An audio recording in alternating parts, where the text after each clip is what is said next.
बच्चों, आज हम एक प्रमेय सिद्ध करने वाले हैं। थेल्स प्रमेय है ना, बहुत वीवीआई प्रमेय है, मोस्ट वीवीआई थेल्स प्रमेय। थेल्स प्रमेय है ना, या इसी को थेल्स प्रमेय को ही, इस थ्योरम को, इसी को हम लोग कहते हैं आधारभूत अनुपातिकता का प्रमेय भी कहते हैं। आधारभूत अनुपातिकता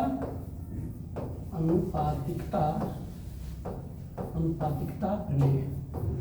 तो सवाल आपको कह सकता है कि थेल्स प्रमेय को सिद्ध कीजिए या आधारभूत अनुपातिकता प्रमेय को सिद्ध कीजिए, प्रमाणित कीजिए, है ना।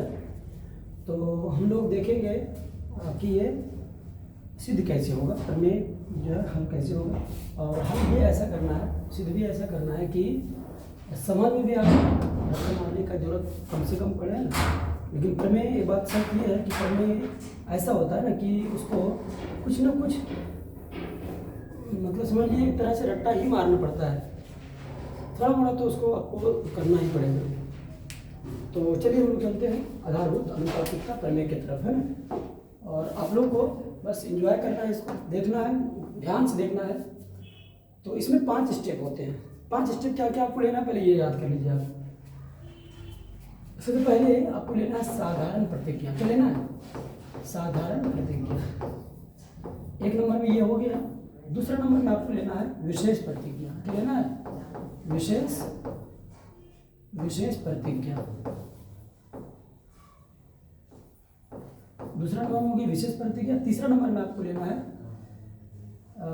लेना है रचना। क्या लेना है? रचना। उसके बाद आपको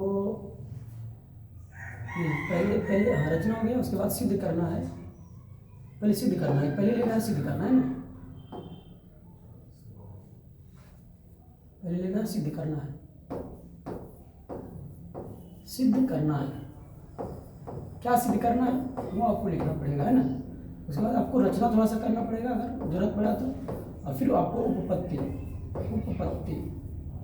मतलब कि आप जो है सो इसको हल कैसे करेंगे ये। तो पहला नंबर में क्या हो गया? साधारण प्रतिज्ञा। दूसरा नंबर में विशेष प्रतिज्ञा। फिर हम टॉपिक बनाएंगे सिद्ध करने का, और चौथा नंबर में रचना, और 5वां नंबर में उपपत्ति हम लोग लेके चलेंगे, है ना। ये 5 बिंदु आपको ध्यान में देना है। 3 और ये हो गया 4 और ये हो गया 5 बिंदु पर हम लोग काम करेंगे, ठीक है।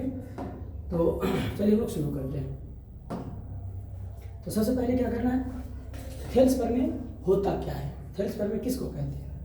थेल्स प्रमेय कहता है थेल्स प्रमेय कि यदि किसी त्रिभुज के, पहले समझ लीजिए, यदि किसी त्रिभुज को त्रिभुज है, यदि किसी मान लीजिए ABC त्रिभुज है, ठीक है। यदि किसी त्रिभुज के एक भुजा के समांतर, यदि किसी त्रिभुज के एक भुजा के समांतर कोई रेखा खींची जाए तो अन्य 2 भुजाएं एक ही अनुपात में विभाजित हो जाती हैं।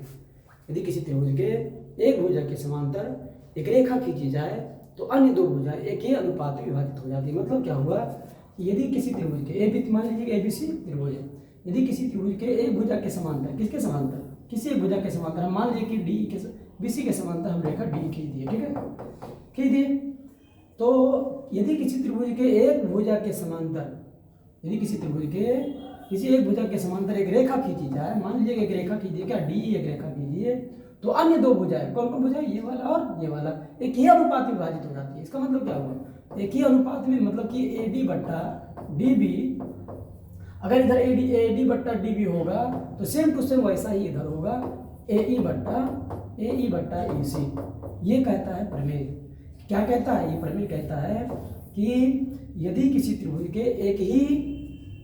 त्रिभुज के एक भुजा के समांतर कोई रेखा खींची जाए तो अन्य 2 भुजाएं एक ही अनुपात में विभाजित हो जाती हैं। इसी को हमको प्रमेय, इसी चीज को, इसी लैंग्वेज को, इसी स्टेटमेंट को हमको क्या करना है? सिद्ध करना है, ठीक है।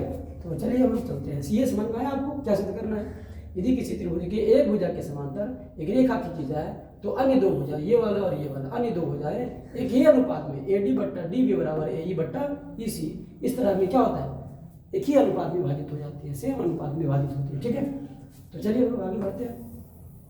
तो उम्मीद करते हैं कि आप लोग को ये चीज़ समझ में आया होगा। अगर नहीं समझ में आया तो एक बार मेरे साथ भी बोलिएगा।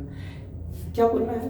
बोलना है कि यदि किसी कोई त्रिभुज है, कोई त्रिभुज है ना, यदि किसी त्रिभुज के एक ही भुजा के समांतर, एक भुजा के समांतर, यदि किसी त्रिभुज के एक भुजा के समांतर एक रेखा खींची जाए तो अन्य दो भुजाएं क्या होती है, एक ही अनुपात में, अन्य दो भुजाएं एक ही अनुपात में क्या होती है, विभाजित हो जाती है। ठीक है, तो चलिए आगे बढ़ते हैं। तो वही चीज़ देखते हैं। सबसे पहले देखिए, पहला बिंदु क्या बनाया, साधारण प्रतिज्ञा, साधारण प्रतिज्ञा,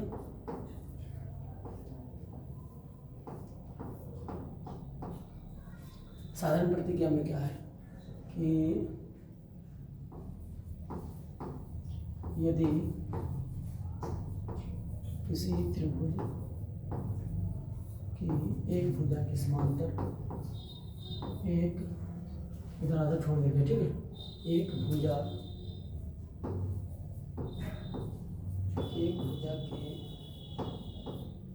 समांतर, यदि किसी त्रिभुज की एक भुजा के समांतर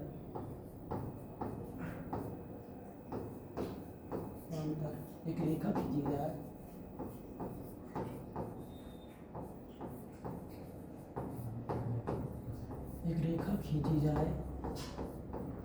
तो अन्य दो भुजाएं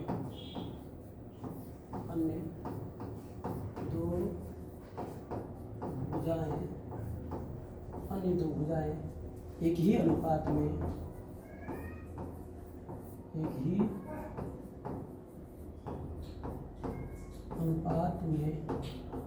विभाजित हो जाती है।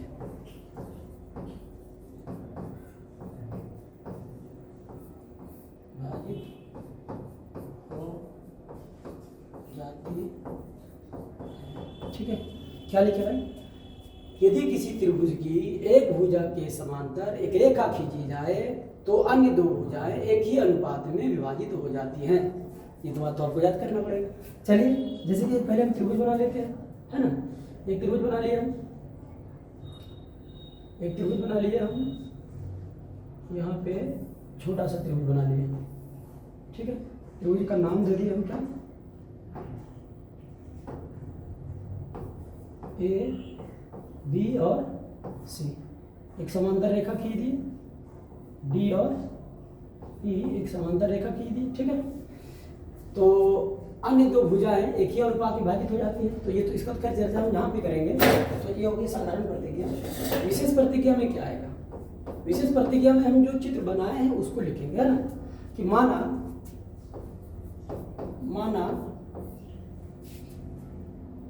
त्रिभुज ए बी सी, त्रिभुज ए बी सी, इसको अलग अलग कलर कर लेते हैं इसको,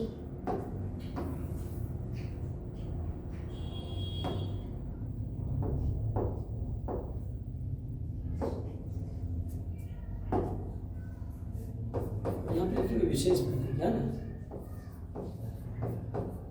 विशेष प्रतिज्ञा, विशेष प्रतिज्ञा। विशेष प्रतिज्ञा में क्या होगा, हम जो चीज़ को लिखते हैं, है ना, जो चीज़ को हम अभी लिखे हैं उसी चीज़ को क्या करना है, उसी चीज़ को हमको एक मतलब कि चित्र में बताना है कि हम क्या माने, कैसे क्या किया ना। जैसे कि देखिए विशेष प्रतिज्ञा क्या करेंगे, माना त्रिभुज ए बी सी, माना त्रिभुज ए बी सी में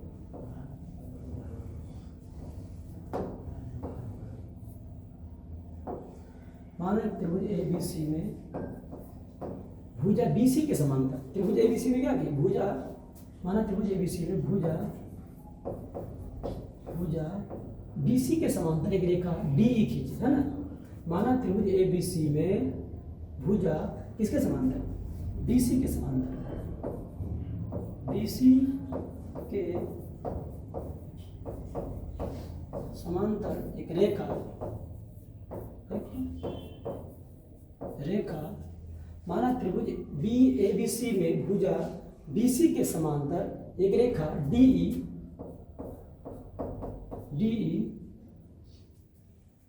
खींचे जो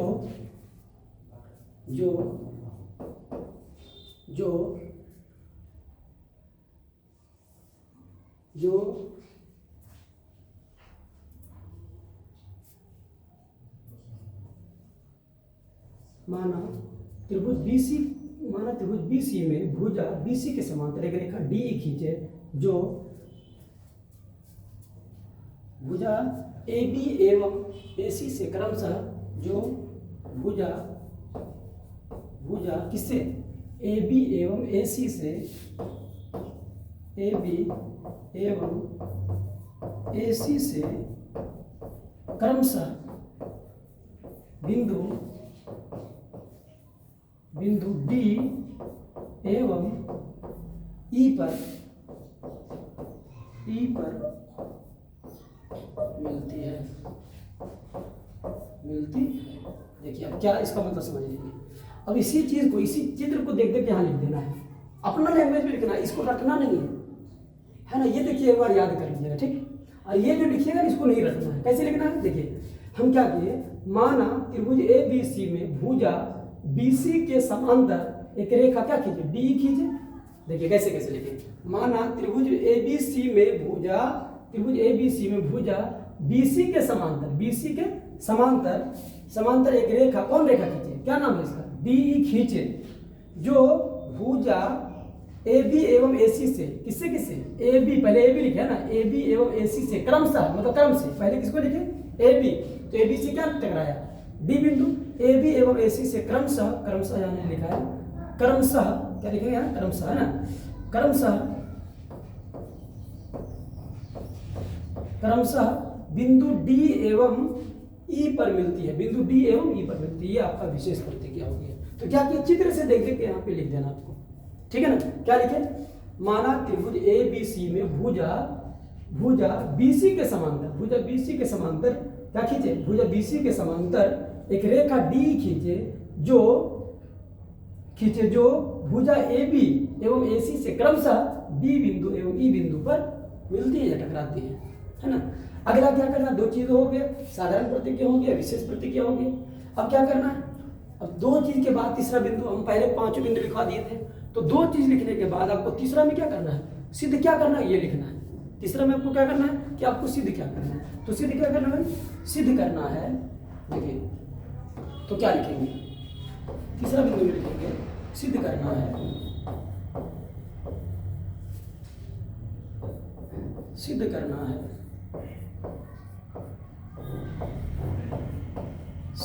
क्या सिद्ध करना है, सिद्ध करना है कि एक ही अनुपात में विभाजित हो जाते हैं, ए डी बट्टा डी बी, क्योंकि हम कह दिए हैं कि समांतर रेखा खींची गई है ना।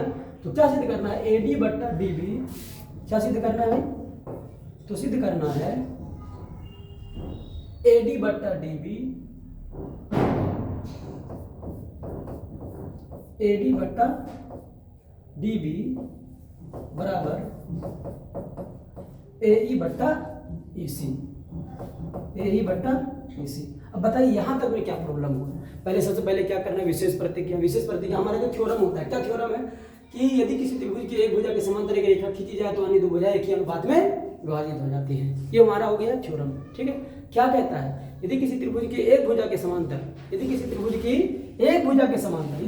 की त्रिभुज बनाइए और एक भुजा, ये इस भुजा के समांतर, किसी एक भुजा के समांतर एक रेखा खींची जाए तो अन्य दो भुजाएं, ये वाला और ये वाला, अन्य दो भुजाएं क्या होगा, एक ही अनुपात विभाजित हो जाएगा। मान लीजिए ये त्रिभुज ABC है, ये त्रिभुज ABC है, अगर BC के समांतर एक रेखा डी खींच दिए तो एक भुजा के समांतर जब एक रेखा खींचेंगे तो अन्य दो भुजाएं कौन कौन, ये वाला और ये वाला क्या होगा, एक ही अनुपात में विभाजित हो जाएगा। मतलब कि AD बट्टे DB बराबर AE बट्टा EC, एक ही अनुपात में विभाजित हो जाएगा। ये आपको सिद्ध करना है ना।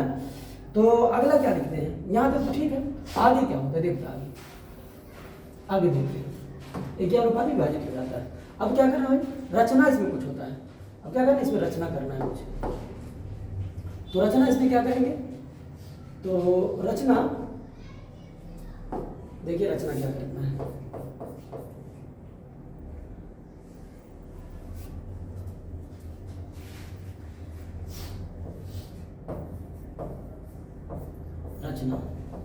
रचना में पहले समझ लीजिए करना क्या है, D से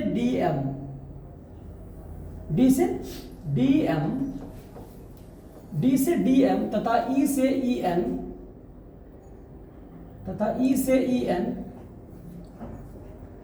D से DM तथा E से EN लंब डाल देना है। लंब का ये देखिए, कोई भुजा पर अगर कोई लंब डालते हैं तो इस तरह से चौखट बनाते हैं ना, इसलिए यहाँ क्या किए, ये जब लंब डाल दिए हम, तो यहाँ पे क्या किए, लंब डालने को निर्देशित करने के लिए हम क्या किए, इसको ये जो हम किए है ना, ये जो हम किए, ये जो लंब डाले ना इसलिए हम किए, ये जो हम जैसे लंब डालने के बाद ये हम दर्शाए कि भाई लंब डाल दिए, इस तरह से है ना, लंब डाल दिए, ठीक है। तो हम किसी चीज को लिखेंगे कि डी से डी एम तथा ई से ई एन, ई से ई एन लंब क्रमशः कौन कौन भुजा पर, एसी भुजा एवं एबी भुजा पर डाल दिए, यही चीज लिखने वाले हैं, ठीक है। और फिर क्या करेंगे, बी से ई को, बी से ई को एवं सी को डी से मिला दिए, लिखेंगे बी को ई से एवं सी को डी से मिला दिए, यही चीज हम लिखेंगे रचना में, इतना रचना करना है ना। तो रचना क्या करेंगे हम, रचना करेंगे कि डी से डी एम, डी से डी एम, डी से डी एम तथा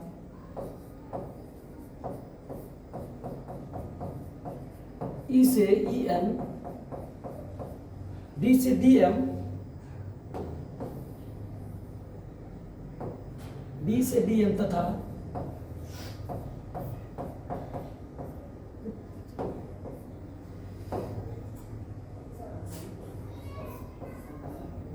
ई से ई एन, डी से डी एम तथा ई से ई एन लंब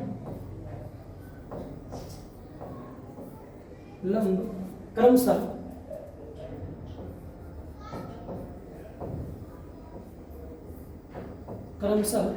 भुजा एसी एवं एबी पर डाल दिए। कौन कौन भुजा पर डाले, डी से डीएम किस पर डाले, डी से डीएम भुजा एसी पर, और ई से ई एन भुजा एबी पर, है ना।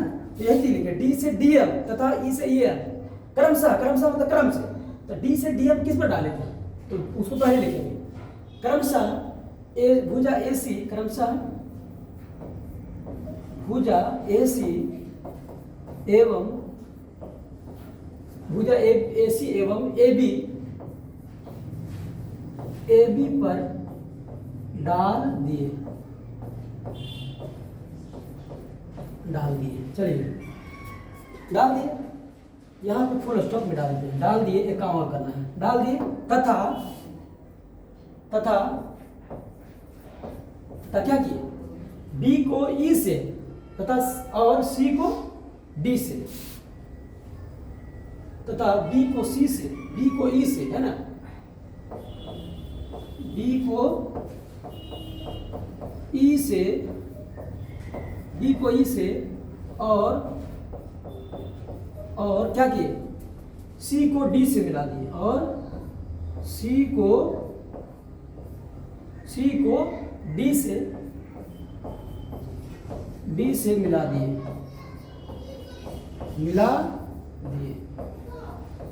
चलिए यहां तक आपका कंप्लीट हो गया।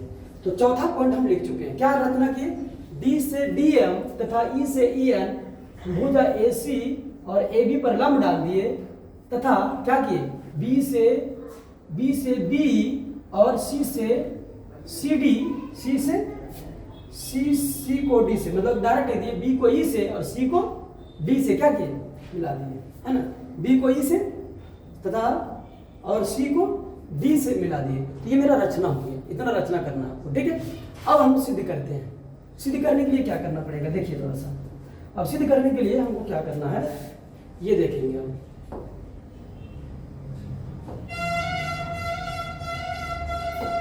चलिए आगे बढ़ते हैं।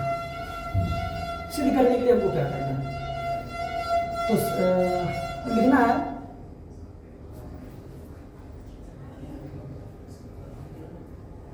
उपपत्ति, उपपत्ति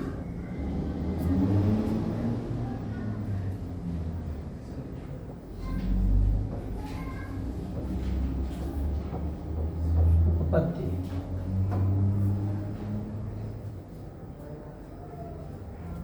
त्रिभुज ए डी ई का क्षेत्रफल निकालिए, ए डी ई का क्षेत्रफल बराबर क्या होगा ये देखना पहले, है ना। त्रिभुज ADE का क्षेत्रफल बराबर क्या होगा। तो एक चीज़ याद रखिए, एक चीज़ हम जो पहले समझाएंगे, पहले एक चीज़ समझ लीजिए। इसमें एक चीज़ सिर्फ समझना है आपको, बस उसके बाद कहीं भी कुछ नहीं होगा, है ना। एक चीज़ बस समझ लीजिए, फिर आपको कहीं समझने का कोई जरूरत नहीं पड़ेगी। एक चीज़ पहले जान लीजिए कि त्रिभुज का कोई क्षेत्रफल निकालते हैं तो एक समकोण त्रिभुज का क्षेत्रफल होता है हाफ गुना आधार गुना ऊंचाई। आप लोग जानते होंगे क्या होता है, हाफ गुना आधार गुना ऊंचाई। अगर आप लोग नहीं जानते हैं तो अभी ये सीख लीजिए, है ना। क्या होता है, समकोण त्रिभुज का क्षेत्रफल होता है हाफ गुना आधार गुना ऊंचाई। लेकिन यहाँ पे कहीं समकोण त्रिभुज नहीं दिख रहा। एक त्रिभुज है, लेकिन अगर हम ये त्रिभुज लेते हैं, देखिए त्रिभुज का क्षेत्रफल हम निकाल रहे हैं क्या, ADE कोई समकोण त्रिभुज नहीं है, ठीक है। यदि, तो हम क्या समझा रहे हैं वही जानना है। यदि अटांग पटांग त्रिभुज हो, मतलब कि जैसे तैसे हो, समकोण त्रिभुज हमको पते नहीं, तीन भुजा है, तीनों असमान है, जैसे मन वैसे है ना, तब इसका क्षेत्रफल कैसे निकालेंगे, ठीक है। तो दो चीज़ हम बताएंगे, इसमें दो चीज़ याद रखने वाली बात है जो आपको समझना है, बस एक ही बार में समझना है। अगर कोई त्रिभुज है, मान लीजिए कि ABC त्रिभुज है, ABC त्रिभुज है और इसका आधार हम मान लीजिए कि BC मान लीजिए, ठीक, आधार BC मान लिए, तो ऊंचाई हमको यहाँ से यहाँ एक लंबवत रेखा खींच के लेना होगा, बस समझाई। तो ऊंचाई अगर मान लिए कि हम आधार इसको मान लिए, अगर आधार हम इसको मान लिए, तो ऊंचाई हमको यहाँ से एक लंबवत रेखा, जहाँ पे लंबवत रेखा होगी उस तरह से खींचना है, बीच में लंबवत रेखा हो ना हो, है ना। लंबवत रेखा मतलब उस पर लंब एक डालेंगे, एक शीर्ष से लंब डालेंगे और वही उसका ऊंचाई होगा। तो हम लगा सकते हैं फॉर्मूला हाफ गुना आधार गुना, और ऊंचाई जो होगा, जैसा कि अभी हम उदाहरण में बताए थे कि एक त्रिभुज हम ऐसा बनाए, एक त्रिभुज बना दिए इस तरह से, ठीक, और ABC ये त्रिभुज का नाम दे दिए। यहाँ तो इसमें समकोण त्रिभुज आपको दिख नहीं रहा, और फॉर्मूला हमको ये वाला लगाना है। तो हाफ गुना आधार, अगर मान लिए कि आधार, इसको हम मान लिए कि आधार AC है, आधार AC है, तो लंब इसका कहाँ से निकालेंगे, आधार पर लंब डालेंगे, इसके सामने वाले शीर्ष पर से। अगर ये लंब है तो क्या फॉर्मूला होगा, हाफ गुना आधार गुना ऊंचाई। आधार अगर ऐसे लेंगे, हाफ गुना आधार अगर AC लेंगे, अगर आधार AC लेंगे तो ऊंचाई क्या लेंगे, अगर ये D है तो BD हमारा क्या हो जाएगा, BD हो जाएगा हमारा ऊंचाई। उस पर से लंब जो लेंगे वो, एक बात ये याद रखिएगा, ठीक है, एकदम नोट कर लीजिएगा, यही बात आपको परेशान करेगा फिर। और एक चीज़ तो ये, और दूसरी बात जो समझाने वाले, तो अभी हम क्या समझाए, पहले ये इसको रिपीट कर देते हैं। कोई भी त्रिभुज हो, कैसा भी त्रिभुज हो, उसका आधार, और एक बात, आधार जितना बड़ा लेंगे क्षेत्रफल उतने बड़ा निकलेगा। अगर आधार हम इसी त्रिभुज में, अगर आधार हम CD लेंगे, CD हाफ गुना आधार को अगर हम CD लेंगे और ऊंचाई हम BD लेंगे, तो त्रिभुज का क्षेत्रफल सिर्फ इतना का निकलेगा। आधार जितना बड़ा लेंगे क्षेत्रफल उतने बड़ा का निकलेगा, ठीक है। तो पहली बात तो ये। दूसरी बात हम समझाने जा रहे हैं, जैसे कि इसी को हम रिपीट कर रहे हैं फिर से एक दूसरे तरह से। देखिए, मान लीजिए कि एक त्रिभुज ऐसा है, त्रिभुज जो है ये त्रिभुज मान लीजिए कि एक ऐसा त्रिभुज है कि इसको कहीं आता पता नहीं है कि ये समकोण त्रिभुज है कि नहीं, ठीक है। तो क्या करना है कि इसको पहले क्या करना है, इसका क्षेत्रफल निकालना है। तो इसको आधार जितना बड़ा लेंगे उतना बड़ा का क्षेत्रफल निकलेगा, पहले ये जान लीजिए। जैसे कि इसी को हम मान लीजिए उतार दिए हम त्रिभुज DEB को, त्रिभुज DBE को मान लीजिए कि यहाँ पे हम उतार दिए, त्रिभुज DBE को यहाँ उतार दिए, ठीक। इसका क्षेत्रफल निकालना है। आधार हम इसका लेंगे DB, आधार क्या लेंगे DB, तो ऊंचाई है इसका कहाँ, तो ऊंचाई क्या करेंगे, एक रेखा को हम क्या करेंगे, बढ़ा देंगे, एक रेखा को बढ़ा देंगे और एक शीर्ष से इसको ऊंचाई डाल देंगे, एक शीर्ष से इस पर क्या करेंगे, ऊंचाई डाल देंगे। तो ऊंचाई ये हो गया ऊंचाई, मान लीजिए यहाँ BDBE और यहाँ मान लीजिए कि A है, ये तो N है, यहाँ पे क्या है N है, तो ऊंचाई इसका हो जाएगा EN, लेकिन आधार लेंगे BD। ध्यान से देखिएगा, तो समझ में नहीं आएगा, समझ में बस एक ही बात तो है, समझ में क्यों नहीं आएगा। आधार जितना बड़ा लेंगे क्षेत्रफल उतना बड़ा निकलेगा, बस इतना याद रखना है। आधार जितना बड़ा लेंगे क्षेत्रफल उतना बड़ा निकलेगा, ये तो पहले बता चुके हैं। आधार अगर हम BD का लेंगे और शीर्ष इसका जो ऊंचाई हो रहा है उसके सामने चूंकि लंब डालना है, तो लंब इस बढ़ते हुए भुजा पर लंब डाल दिए, इसको बढ़ा लिए भुजा और लंब डाल दिए, क्या EN हम लंब डाल दिए। तो लंब भले ही डाले लेकिन क्षेत्रफल जो निकलेगा वो हमारा कितना का निकलेगा, क्षेत्रफल जो हमारा निकलेगा वो इतना का ही निकलेगा, क्योंकि आधार हम इतना का लिए, इसलिए हमारा क्षेत्रफल जो निकलेगा इतना का निकलेगा। बस इतना बात आपको याद रखना है, ठीक है। यही बात को हम रिपीट करेंगे तो आपको समझ में आना चाहिए, ठीक। देखिए,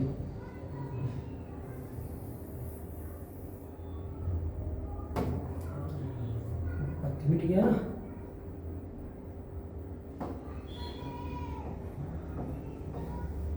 ठीक है, तो त्रिभुज ADE का क्षेत्रफल निकाल, बस बन गया है, अब 2 मिनट में हम हाजिर कर देंगे। त्रिभुज ADE का क्षेत्रफल जो होगा वो क्या, पहले एक बार सूत्र लिख लेते हैं, हाफ गुना आधार, आधार गुना ऊंचाई, हाफ गुना आधार गुना ऊंचाई। ठीक है, तो बराबर में क्या होगा, हाफ गुना आधार कितना लेंगे भाई, त्रिभुज ADE का क्षेत्रफल निकाल रहे हैं ना, तो ADE का क्षेत्रफल निकाल रहे हैं, आधार ले लेते हैं हम AD, आधार क्या ले लिए AD। जब AD आधार लेंगे तो इस पर ऊंचाई क्या होगा, इस पर लंब क्या डाला हुआ है, आधार जब ये नहीं तो आधार पर ऊंचाई क्या डाला हुआ है, क्या डाला हुआ है EN डाला हुआ है, क्या डाला हुआ है EN हो गया। एवं लिखेंगे एवं त्रिभुज BDE का क्षेत्रफल, एक बात तो निकाल लिए, त्रिभुज ADE का क्षेत्रफल निकल गया ना, कितना निकला, हाफ गुना AD गुना EN। अब निकालेंगे त्रिभुज BDE का क्षेत्रफल, देखिए ये वाला त्रिभुज BDE का क्षेत्रफल, त्रिभुज BDE का क्षेत्रफल, त्रिभुज BDE का क्षेत्रफल, त्रिभुज BDE का क्षेत्रफल क्या होगा, यहां पे भी वही होगा, हाफ गुना आधार। अभी तो बार बार फॉर्मूला ये हाफ गुना आधार गुना ऊंचाई लिखने की जरूरत नहीं है, तो 4 बार लिखना पड़ेगा आपको, है ना, और लंबा होगा। तो हाफ गुना आधार, अभी हम क्या बताएं कि आधार जितना लीजिएगा क्षेत्रफल उतना का ही निकलेगा, लेकिन उस पर एक शीर्ष से लंब डालना होगा, एक शीर्ष से लंब डालना होगा। तो अब यहाँ पे आइए, इसका मान लीजिए कि आधार हम यहाँ से यहाँ तक आधार ले लिए, यहाँ से यहाँ तक क्या किया, आधार ले लिए, तो हाफ गुना आधार हम लेंगे BD, आधार क्या लेंगे, आधार हम ले लेंगे DB, आधार हमारा DB हो गया। ऊंचाई, अब इस पर ऊंचाई क्या होगा, इसकी बढ़ती हुई भुजा, ये वाला बढ़ती हुई भुजा है, ये भुजा बढ़ती हुई भुजा है ना, बढ़ा के भुजा इस शीर्ष से क्या किए, लंब डाल दिए, शीर्ष से क्या किए, देखिए यहाँ पे शीर्ष से लंब डाला हुआ है कि नहीं, तो इस बढ़ती हुई भुजा पर एक शीर्ष से क्या किए, लंब डाल दिए, जो कि N से टकराया। तो हाफ गुना आधार हम लेंगे BD, लेकिन ऊंचाई हमारा क्या हो जाएगा EN, ऊंचाई क्या होगा, ऊंचाई हो जाएगा EN, लेकिन क्षेत्रफल कितना का निकलेगा, जितना बड़ा आधार लिए उतना का ही क्षेत्रफल निकलेगा, मतलब त्रिभुज का क्षेत्रफल जो हमारा है BDE का ही निकलेगा, क्योंकि आधार हम BD लिए, हम पहले क्या बताया कि आधार जितना बड़ा लेंगे क्षेत्रफल उतना का ही निकलेगा। तो फिर उसके लिए क्या होता है कि अगर इस फॉर्मूला से निकालते हैं, ये हेरोन का भी सूत्र होता है निकालने के लिए, और भी हम लोग दूसरा सूत्र से मतलब निकाल सकते हैं, लेकिन यहाँ पे क्या करना है, हमको इस फॉर्मूला पर लाने के लिए एक शीर्ष से लंब डाल देते हैं। तो इस शीर्ष E से क्या किए, इसको BD भुजा को बढ़ा करके N पर लंब डाल दी, तो हमारा फॉर्मूला बन गया, हाफ गुना आधार कितना बढ़ा लिए BD गुना EN, ये क्या है, लंब है, ऊंचाई है, हाफ गुना आधार गुना ऊंचाई, ये क्या होगी, ऊंचाई। तो इसीलिए क्या होगा, इसीलिए इसका अनुपातिक मान निकालते, नियम है ये प्रमेय सिद्ध करने का। इसीलिए त्रिभुज, पहले का त्रिभुज क्या है, त्रिभुज ADE का क्षेत्रफल, त्रिभुज ADE का क्षेत्रफल, त्रिभुज ADE का क्षेत्रफल बट्टे त्रिभुज BDE का क्षेत्रफल, BDE का क्षेत्रफल बराबर क्या होगा, इसका क्षेत्रफल क्या भाई, इसका क्षेत्रफल है क्या, हाफ गुना आधार, आधार क्या है AD, हाफ गुना आधार गुना ऊंचाई क्या है EN बट्टे हाफ गुना आधार, इसका आधार क्या है DB गुना ऊंचाई क्या है EN। ठीक है, तो ये कटेगा कैसे, हाफ से हाफ कट जाएगा, EN से EN कट जाएगा, बराबर में क्या बचेगा, बराबर में बचेगा AD बट्टे DB, जो कि समीकरण 1 होगा। ये समीकरण क्या होगा, 1 होगा। ये आपका समीकरण क्या होगा, ये आपका समीकरण 1 होगा। ठीक है, क्या होगा समीकरण 1, AD बट्टा DB। दिख रहा है ना, वहां तक देख लेते थोड़ा सा, हाँ दिख रहा है। ठीक है, अब आगे क्या करेंगे, AD बट्टा DB हो गया। अब सेम टू सेम यही चीज, अब इसको हम क्या करेंगे, थोड़ा सा इसको साइड करेंगे। आप स्क्रीनशॉट लेना चाहते हैं पहले ले लीजिए आप, ठीक है, स्क्रीनशॉट लेना चाहते हैं ले लीजिए, थोड़ा सा साइड करेंगे इसको।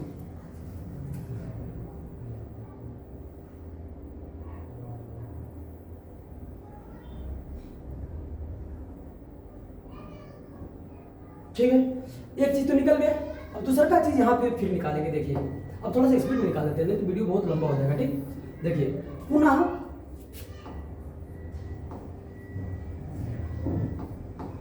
पुनः त्रिभुज ADE का क्षेत्रफल, ADE का क्षेत्रफल बराबर क्या हो जाएगा?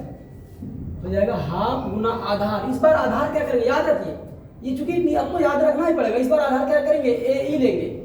आधार क्या करेंगे, AE लेंगे, AE। इस बार आधार क्या ले रहे हैं, AE ले रहे हैं। ठीक है, AE, तो AE आधार पर लंब क्या होगा, DM लंब हो जाएगा। तो क्या करेंगे, DM लंब ले लेंगे, है ना, निकल गए। एवं त्रिभुज, आपको क्या करना है, इधर से निकाले BDE का क्षेत्रफल, इधर से निकालेंगे CDE का क्षेत्रफल। ठीक है, इधर से निकाले BDE का क्षेत्रफल, ये वाला त्रिभुज, इधर से निकालेंगे CDE का क्षेत्रफल। एवं त्रिभुज CDE का क्षेत्रफल, CDE का क्षेत्रफल बराबर क्या हो जाएगा, हाफ गुना आधार, इसमें हम क्या लेंगे, EC लेंगे। आधार क्या लेंगे, EC गुना, जब EC आधार लेंगे तो चूंकि ऊंचाई ये भुजा बढ़ा करके, ये भुजा से समझाया था अभी आपको, EC हम क्या किए, EC ले लिए हम आधार, EC यहाँ से यहाँ तक क्या लिए, आधार। तो यहाँ तक क्षेत्रफल तो यहीं तक निकलेगा। इस त्रिभुज का क्षेत्रफल निकालना है हमको, त्रिभुज CDE का क्षेत्रफल निकालना है। आधार इतना बड़ा लिए, क्षेत्रफल इतना बड़ा ही निकलेगा। लेकिन इस भुजा को और थोड़ा सा बढ़ाइए तो, और इस पर एक लंब डालिए, इसको बढ़ा दीजिए पहले, बढ़े हुए भुजा पर लंब डाल दिए यहाँ से, इसलिए हम लंब डाले थे यहाँ, है ना। तो लंब डाल दिए, तो ये भुजा बढ़ी हुई भुजा है, ये भुजा बढ़ी हुई भुजा है, और इस पर हम क्या किए, एक लंब डाले। ये बढ़ी हुई भुजा है, आधार हम यहाँ तक लिए लेकिन बढ़ाए उधर, और एक यहाँ से एक लंब डाल दिए। तो हाफ गुना आधार गुना ऊंचाई जो इसका होगा वो क्या होगा, DM होगा। क्या होगा, DM होगा, DM। ठीक है, दूसरी तरह से करेंगे। इसलिए त्रिभुज ADE का क्षेत्रफल, ADE का क्षेत्रफल बट्टे त्रिभुज CDE का क्षेत्रफल, CDE का क्षेत्रफल बराबर क्या हो जाएगा, हाफ गुना आधार, हाफ गुना AE गुना DM बट्टे हाफ गुना EC गुना DM। ठीक है, अब क्या होगा भाई, अब होगा ये हाफ और हाफ कट जाएगा, DM से DM कट जाएगा, बराबर में क्या बचेगा भाई, AE बट्टे EC, समीकरण 2। ये समीकरण कितना हो जाएगा भाई, समीकरण हो जाएगा 2, समीकरण 2 हो जाएगा। ठीक, 2 समीकरण निकाले। यहाँ तक हमारा कैलकुलेशन था, खत्म हो गया। अब कुछ बातें इसमें और आती है जो कि समझना है। ये त्रिभुज है, हम लिखेंगे यहाँ पे, लिखेंगे चूंकि DE जो है वो किसके समांतर है, वो BC के समांतर है, BC के समांतर। इसलिए त्रिभुज BDE का क्षेत्रफल, त्रिभुज BDE, इसलिए त्रिभुज BDE का क्षेत्रफल बराबर त्रिभुज CDE का क्षेत्रफल, BDE का क्षेत्रफल बराबर CDE का क्षेत्रफल, त्रिभुज CDE का क्षेत्रफल। सवाल ये उठता है कि भाई इतना दोनों बराबर क्यों हो गए, तो इसका शर्त भी लिख देना कि बराबर क्यों होगा, है ना। जब दोनों समांतर है तो ये दोनों बराबर क्यों हुआ, ये त्रिभुज, जैसे कि एक त्रिभुज बना दिया यहाँ पे, ये त्रिभुज बनाया यहाँ पे, इस पर लंब डाले, ये त्रिभुज ऐसे बनाया। ठीक, इस पर लंब डाल दिए, इस पर भी लंब डाल दिए। ये त्रिभुज ABC था, और लंब जो डाले D और E, हम क्या किए, समांतर रेखा कीजिए, लंब जो डाले वो D से DM और N यहाँ पे है। तो ये त्रिभुज, कौन त्रिभुज, ये वाला त्रिभुज जो है BDE का क्षेत्रफल और सी डी ई का क्षेत्रफल, और सी डी ई का क्षेत्रफल जो है वो बराबर क्यों है, ये हम देखना चाह रहे हैं। देखिए ये दोनों, एक बार ये वाला त्रिभुज ले लीजिए, ये वाला त्रिभुज एक बार ले लीजिए, ये वाला त्रिभुज, और एक बार आप ले लीजिए ये वाला त्रिभुज, दोनों बराबर क्यों है, इसको हम समझाना चाह रहे हैं। ठीक, तो कैसे होगा, क्या है इसका नियम, देखिए समझिए थोड़ा सा। BDE का क्षेत्रफल बराबर ही तो हो गया, शर्त क्या है होने के बराबर, बराबर क्यों होगा, तो बराबर इसलिए होगा क्योंकि क्षेत्रफल बराबर है। अब यहाँ पे लिखेंगे कि एक तो पहले एक शर्त तो पहले लिख देंगे, दोनों समांतर है, ठीक। और उसके बाद क्या कि BDE का क्षेत्रफल बराबर CD का क्षेत्रफल लिखेंगे, क्योंकि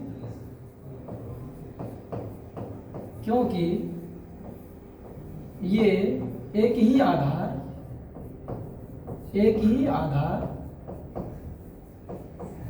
कौन, आधार क्या मान लेंगे यहाँ पे, DE मान लेंगे, ठीक। एक ही आधार DE के DE एवं एक ही आधार DE एवं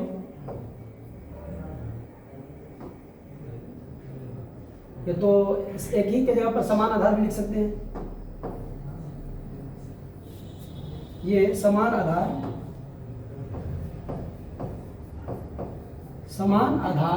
DE एवं एक ही जोड़ी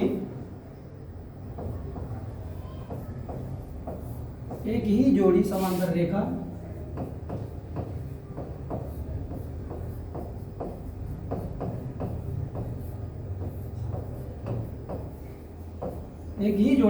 रेखा कौन कौन, एक ही जोड़ी DE एवं BC, एक ही जोड़ी समांतर रेखा कौन कौन, DE एवं BC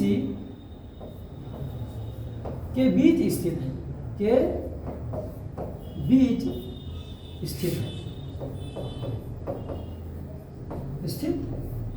एक बात आपको और समझाते हैं, ठीक। इसलिए दोनों का क्षेत्रफल बराबर होगा। अगर कोई आधार एक ही आधार है, जैसे कि मान लीजिए ये आधार ले लिए और ये दोनों समांतर रेखा है, मान लीजिए ये AB है और ये CD है, और अगर यहाँ दोनों का आधार सेम होगा, एक ही आधार एवं एक ही जोड़ी समान, अगर ये दोनों समांतर है, मतलब कि AB समांतर है CD, अगर ये समांतर है तो एक ये आधार सिर्फ ये लीजिएगा, उसके बाद जितना भी त्रिभुज बनेगा सबका क्षेत्रफल क्या होगा, सबका क्षेत्रफल बराबर होगा। त्रिभुज जितना भी बनेगा सबका क्षेत्रफल क्या होगा, मान लीजिए यहाँ P है, यहाँ Q है, यहाँ R है, यहाँ S है, जितना भी त्रिभुज APB, AQB, ARB, ASB, सबका क्षेत्रफल क्या होगा, बराबर होगा। क्यों, क्योंकि ये एक ही आधार और एक ही जोड़ी समांतर रेखा के बीच जितने भी त्रिभुज होते हैं सभी के क्षेत्रफल क्या होते हैं, बराबर होते हैं, ठीक है। ये बात आपको याद रखना है, वो बात हम जो लिख दिए वो बात आपको याद रखना है। क्या लिखे, क्योंकि ये दोनों का क्षेत्रफल बराबर क्यों है भाई, क्योंकि ये एक ही आधार, ये समान आधार कौन कौन, यहाँ पे आधार समान कौन आधार है, D, यहाँ पे क्या है D, हम उदाहरण देकर समझा रहे थे, D समान आधार है एवं एक ही जोड़ी समांतर रेखा, ये वाला रेखा और ये वाला रेखा समांतर है, एक ही आधार एवं एक ही जोड़ी समांतर रेखा के बीच स्थित है, इसलिए ये दोनों का क्षेत्रफल क्या है, बराबर। क्लियर है, आगे चलते हैं, आगे क्या होगा, तो आगे आपका हो जाएगा, देखिए बीच स्थित है। अब क्या करेंगे, यहां से हम सिद्ध करने के लिए रेडी हैं, तो इसलिए हम लिख सकते हैं क्या, इसलिए अर्थात यहां लिख सकते हैं अर्थात एक बात बताइए ना, अर्थात ADE का क्षेत्रफल, देखिए ADE का क्षेत्रफल, त्रिभुज ADE का क्षेत्रफल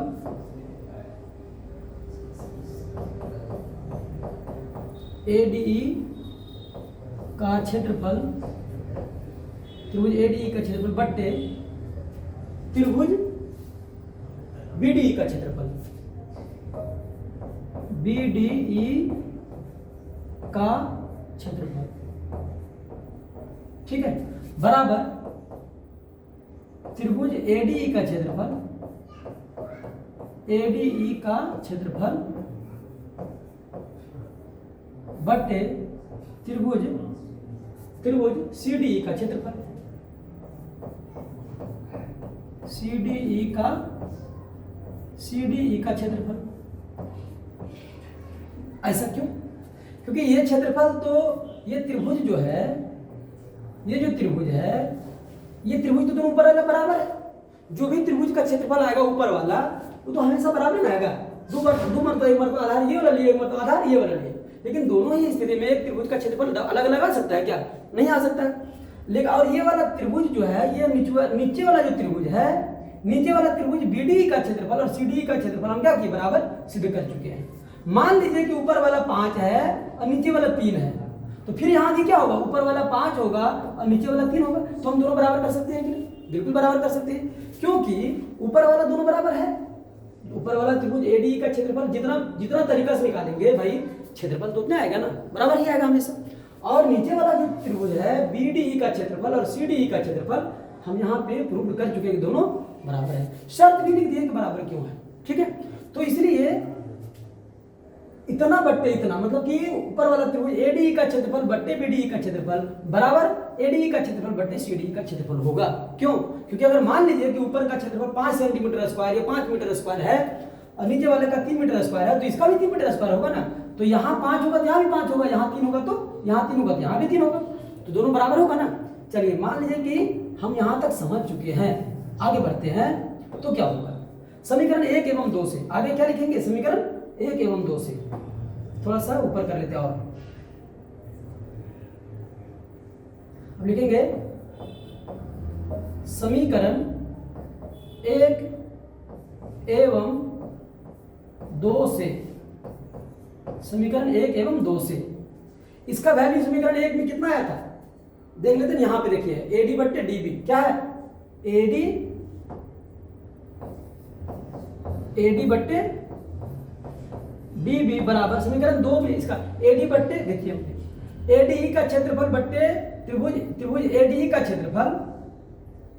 आपको फिर से समझाना पड़ेगा, ठीक है। लिखते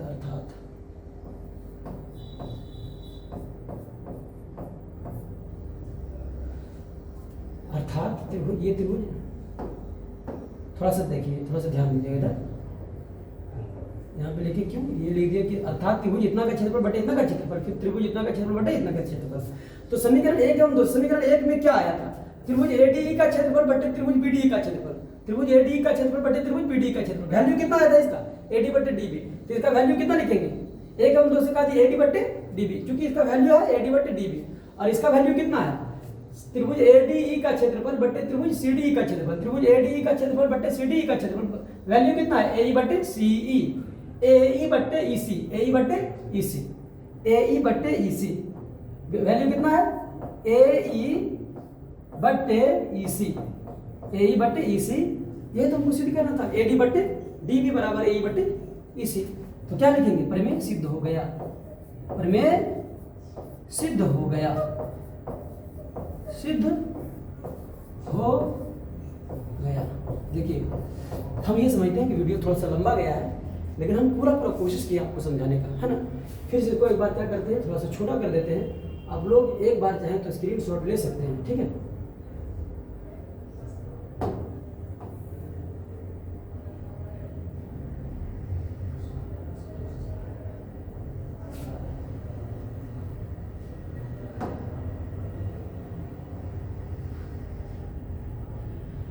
तो इसको थोड़ा सा इधर खींच दीजिए और देखिए आया है पूरा,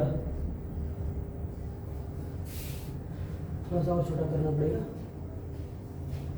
देखिए इतना आपका है, इतना है आपका, ठीक है। तो देख लेते हैं एक बार आप फ्रेश आया है कि नहीं।